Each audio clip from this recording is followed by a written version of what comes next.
जय हिंद साथियों। आपके अपने YouTube channel maths with fun में आपका पुनः स्वागत है।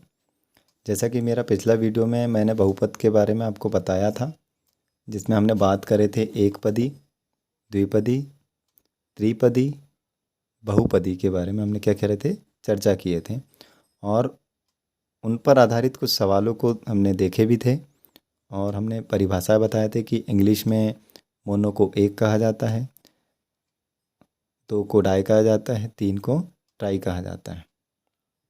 तो आज का जो हमारा टॉपिक है बहुपद के शून्यक, बहुपद के शून्यक के बारे में हम बात करेंगे।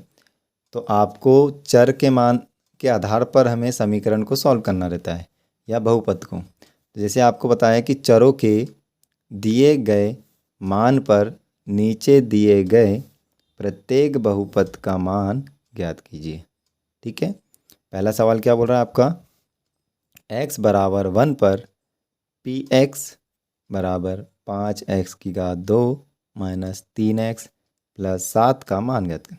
हमें x जहाँ पर भी है उसकी वैल्यू कितनी रखना है, 1। तो चलिए रख देते हैं, p1 बराबर 5 इंटू 1 का स्क्वायर माइनस 3 इंटू 1 प्लस 7।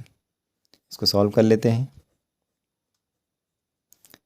एक का वर्ग हमेशा एक ही होता है, तो 5 इंटू 1 माइनस 3 एक कम 3 प्लस हो गया 7,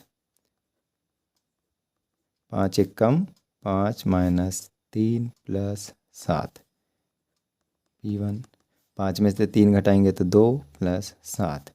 तो जब हमने x बराबर 1 रखे तो p की वैल्यू कितनी आएगी, 7 और 2 9। यही हमारा क्या हो जाएगा, आंसर।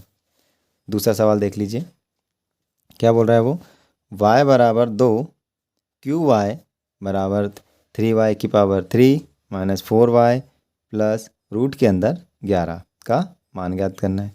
अब जहाँ y है वहाँ कितना रखेंगे, हम 2 रखेंगे, तो 3, 2 की पावर 3 माइनस 4 इंटू वाई की जगह हम कितना रखेंगे, 2 प्लस रूट जैसे का वैसा रहेगा। Q2 बराबर 3 इंटू 2 की पावर यानी 2 का घन 3 है, तो 2 को 3 बार करें, 2 दूनी 4, 4 दूनी 8 माइनस 4 का पारा 2, 4 दूनी 8 प्लस रूट हो गया 11। Q2 बराबर हो जाएगा 8 का पारा 3, 8 तिया 24 माइनस 8 प्लस रूट हो गया 11। Q2 बराबर 24 में से 8 घटाएंगे तो कितना बचेगा, 16 प्लस हो जाएगा रूट 11। तो आपका आंसर कितना आ जाएगा, Q2 बराबर 16 प्लस रूट 11। तीसरा सवाल क्या बोल रहा है, t बराबर a पर pt बराबर 4t की पावर 4 प्लस 5t की पावर 3 माइनस t का स्क्वायर प्लस 6 का मान ज्ञात करना है। तो जहाँ पर भी t है वहाँ कितना रखना है, हमको a रखना है। तो pa बराबर 4 इंटू ए की पावर 4 प्लस 5 इंटू ए की पावर 3 माइनस ए का स्क्वायर प्लस हो गया 6। सॉल्व कर लीजिए, 4 ए की पावर 4 प्लस 5 ए की पावर 3 माइनस ए का स्क्वायर प्लस हो गया 6। और यही आपका क्या हो जाएगा, आंसर पी ए बराबर 4 ए की पावर 4 5 ए की पावर 3 ए का स्क्वायर प्लस 6। इसी प्रकार के और सवाल को हम देख लेते हैं नई विधि से। प्रश्नावली पर आएंगे अब, तो प्रश्नावली से रिलेटेड कुछ सवाल देख लेते हैं। क्या बोल रहा है वो, निम्नलिखित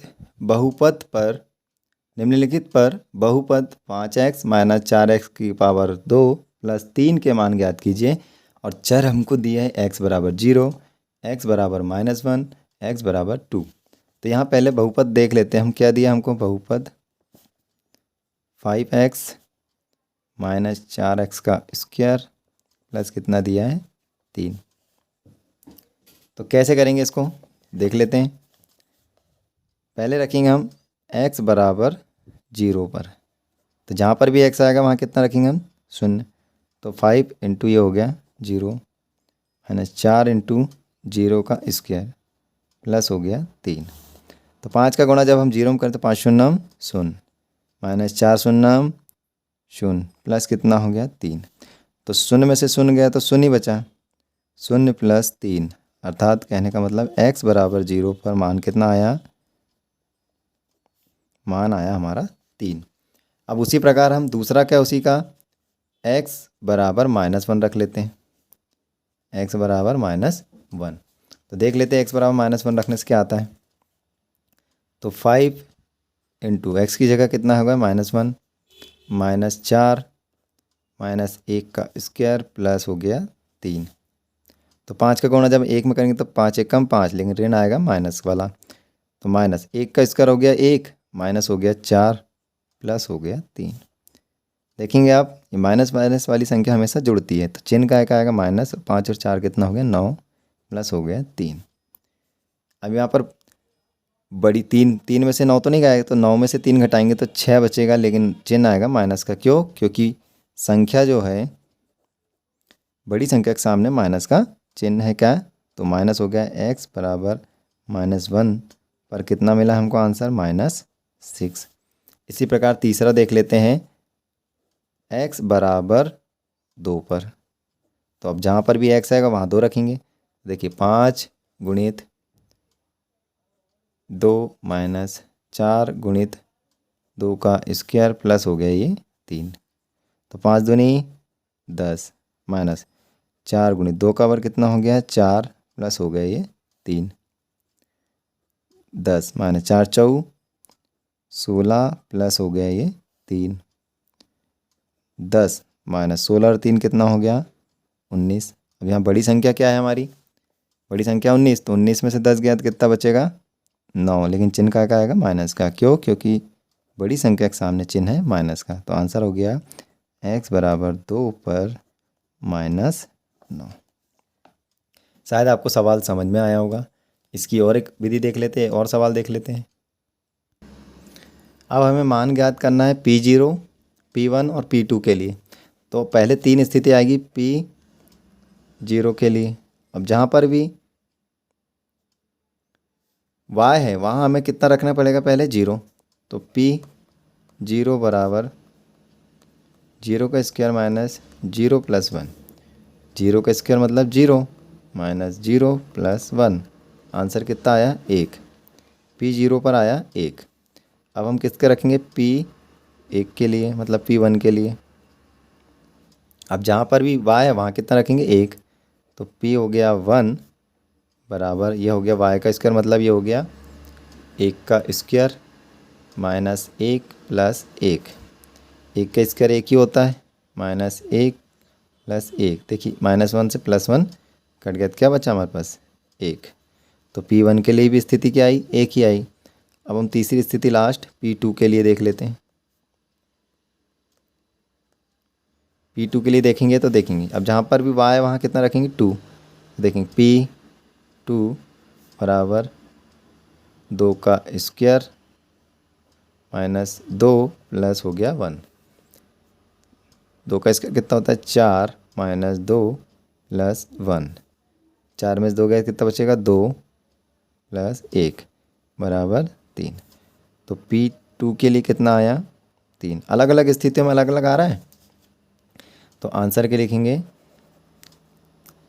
1 1 व 3। अब इसी प्रकार यदि हम दूसरे सवाल की बात करें तो दूसरा सवाल भी बहुत इजी है, उसको हम करने की कोशिश करते हैं। ये भी वही P0 P1 P2 के लिए। तो सबसे पहले हम P0 के लिए देख लेते हैं।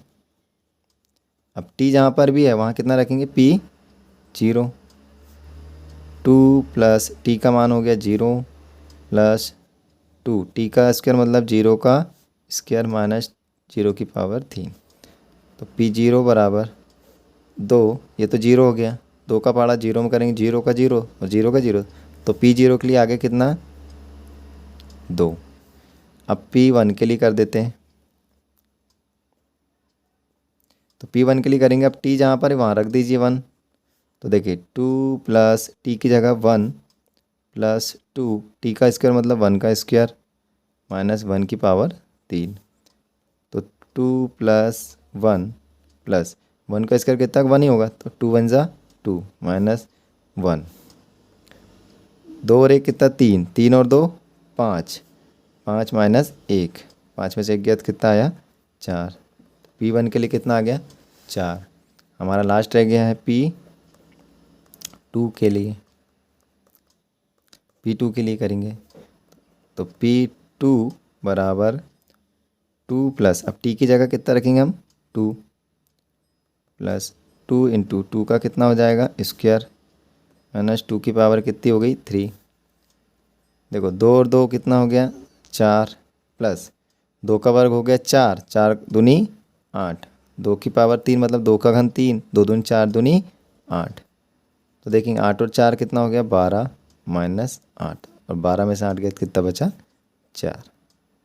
तो हमारा जो आंसर आएगा अलग अलग स्थितियों के लिए अलग अलग आया। तो क्या लिखेंगे आंसर, आंसर लिखेंगे 2 4 व 4।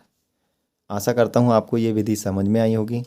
इसी टाइप के जो सवाल हैं प्रश्नावली 2.2 के देखिए आप, तो यहाँ पर देखेंगे आप, तो x जहाँ पर भी है वहाँ -1/3 रखेंगे तो आपका आंसर निकल जाएगा। इसी प्रकार ये पूरे सवाल आपको कर कर देखना है।